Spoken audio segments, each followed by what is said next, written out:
3000% Voltron love is me. Mel that make a girl. My hair is sticking up, isn't it? That make a girl. Today I'm gonna talk a little bit about, just a little, about Shiro and Keith. I'll say a lot more in another video. Objectively speaking, Shiro and Keith, as individuals, are two of the most dynamic duos throughout the entire show. They have one of the strongest bonds and have nothing but love and respect for the other. Notice I said objectively. Loosely, this means the facts that anyone and everyone can see and do see. Oh boy.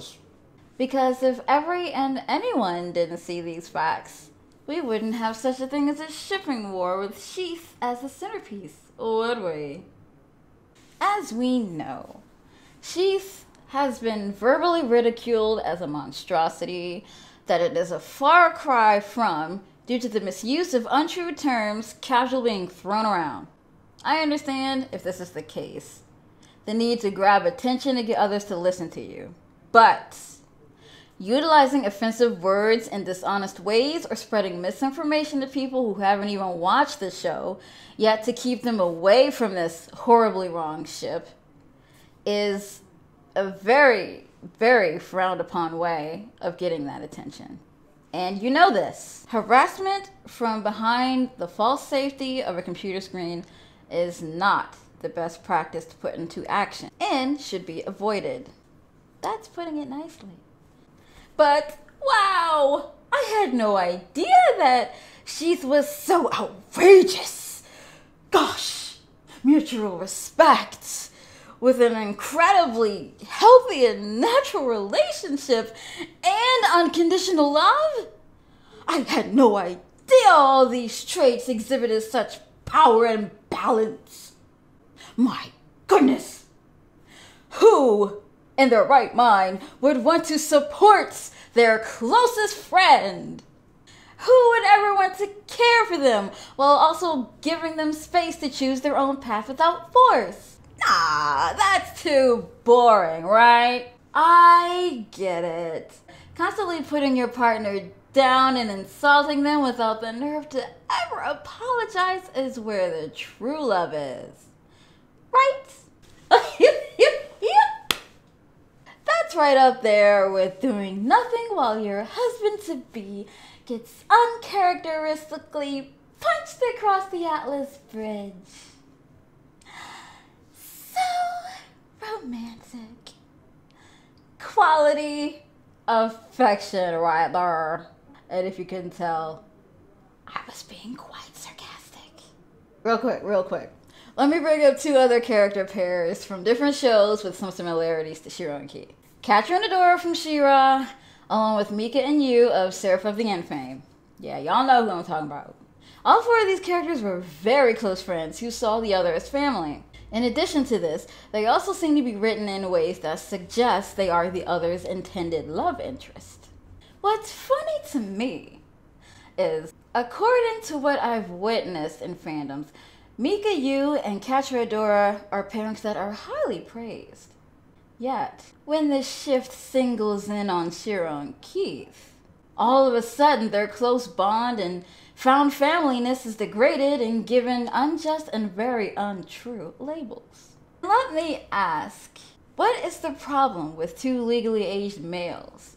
18 and 25 became at least 20 and 25, and if the birthday events were counted, at least 22 and 27. Yes, they first met when Keith was very young, but there's this thing called friendship. Friendship? Friendship? Again? Their entwined stories were quite easily the backbone of the show. That's probably why all the allurance moments felt so strange to me. Only in season 8. Them escalating without the complement of Shiro and Keith's bond alongside them rendered their allurance feeling like it was lacking to me. In fact, Shiro and Keith's dynamic relationship was so strong that it made allurance seem like a side pairing since the series began. Do you know how powerful that is? Having two male leaders naturally fall in love in a kids show?